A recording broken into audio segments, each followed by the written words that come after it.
ఈ సంధ్యాస్ కిచెన్కి స్వాగతం. ఈరోజు రెసిపీ వచ్చేసి జొన్నపిండి పరాటా అండి. దీనికి ముందుగా 1 కప్పు జొన్నపిండి తీసుకోవాలి. ఇందులో నేను పాలకూర చిన్నగా తరిగింది వేసుకుంటున్నాను. ఇక్కడ మెంతి కూర కూడా యూజ్ చేసుకోవచ్చు. నేను ఇక్కడ పాలకూర యూజ్ చేస్తున్నాను. ఇప్పుడు దీనికి ఇందులో తురుముకున్న 1 క్యారెట్ వేసుకోవాలి. అలాగే చిన్నగా తరిగి పెట్టుకున్న కొత్తిమీర కూడా 1 కప్పు వరకు తీసుకున్నాను. అలాగే చిన్నగా తరిగి పెట్టుకున్న కొంచెం పచ్చిమిర్చి ముక్కలు కారంకు తగినంత వేసుకోవాలి. కారం ఎంత తింటామో చూసుకొని వేసుకోవాలి. అలాగే చిన్నగా తరిగి పెట్టుకున్న ఇక్కడ ఉల్లిపాయలు 1/2 కప్పు వరకు ఇవి కూడా వేసుకోవాలి. ఇప్పుడు ఇందులో కొంచెం 1/2 స్పూన్ వరకు వాము వేసుకోవాలండి.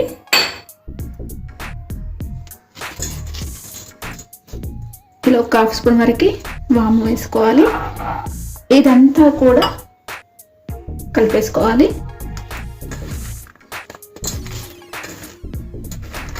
మొత్తం అంతా కలిసే విధంగా కలుపుకోవాలి. ఇందులో మనకి వాటర్ ఏమీ ఎక్కువగా పట్టవండి.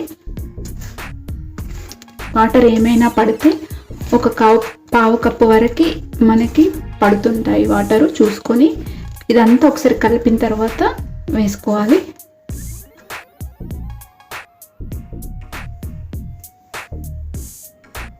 ఇందులో 1/4 స్పూన్ వరకు పసుపు వేసుకుందాము.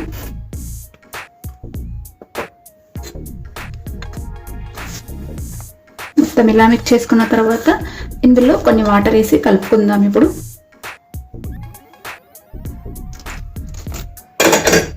1/4 కప్పు వాటర్ వేసుకున్నాము.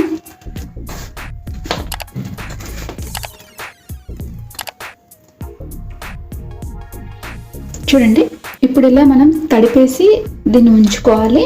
తడిపేసి ఉంచుకున్న తర్వాత ఇక్కడ నేను 1/2 కప్పు వరకు ఇందులో వాటర్ పట్టాయండి 1 కప్పుకి.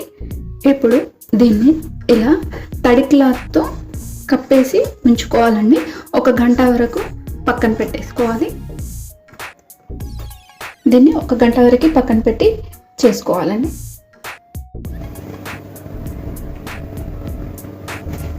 ఇప్పుడు ఇలా పిండి మనం గంట సేపు పక్కన పెట్టుకున్నాం కదా, దీన్ని తీసేసి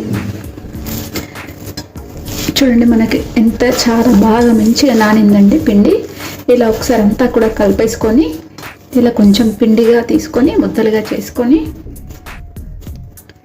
ఇదే క్లాత్ మీద మనం చేసుకోవాలండి. ఈ క్లాత్ పరిచేసి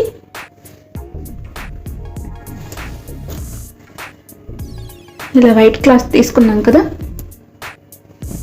ఇలానే పరిచేసి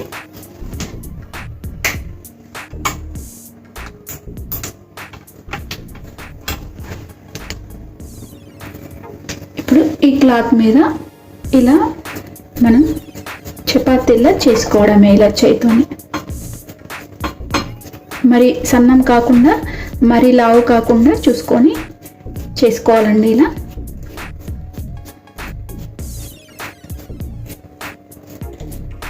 చూడండి, ఇలా మొత్తం ఈక్వల్గా చేసుకోవాలి.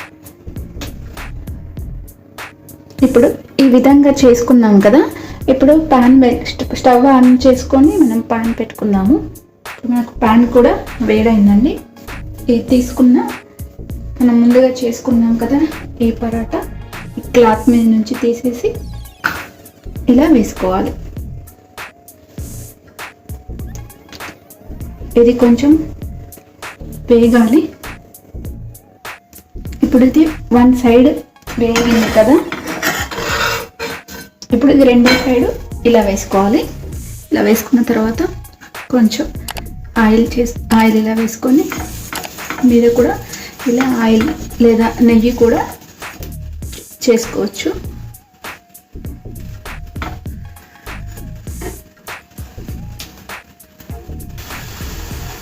చూడండి, ఇది ఇప్పుడు 2 సైడ్లా మనకు కాలిందండి. చూడండి, 2 సైడ్లా కాలింది కదా. మీడియం ఫ్లేమ్ మీద కాల్చుకుంటూ ఉండాలండి. ఇప్పుడు ఇది ప్లేట్లోకి తీసేసుకుందాము. ప్లేట్లోకి తీసేసుకుందాం. మనం పిండి మొత్తం కూడా ఇదే విధంగా చేసి ఉంచుకోవాలి. అంతే అండి, మన జొన్న పిండి పరాటా రెడీ అయిపోయిందండి. ఇలా పెరుగుతో అయినా ఏదైనా చట్నీతో కూడా సర్వ్ చేసుకొని తినొచ్చండి. ఇది వెయిట్ లాస్ అయ్యే వాళ్ళకు కూడా మంచిగా పనిచేస్తుందండి. అలాగే ఇందులో ప్రోటీన్, ఫైబర్ కూడా చాలా ఉంటాయి. తప్పకుండా తినాలండి. ఇది చాలా చాలా టేస్టీగా ఉంటుంది. ఈ రెసిపీ నచ్చితే మీరు కూడా ఒకసారి ట్రై చేయండి. అలాగే లైక్ చేయండి, షేర్ చేయండి, నా ఛానల్ని సబ్స్క్రైబ్ చేయండి. Thanks for watching.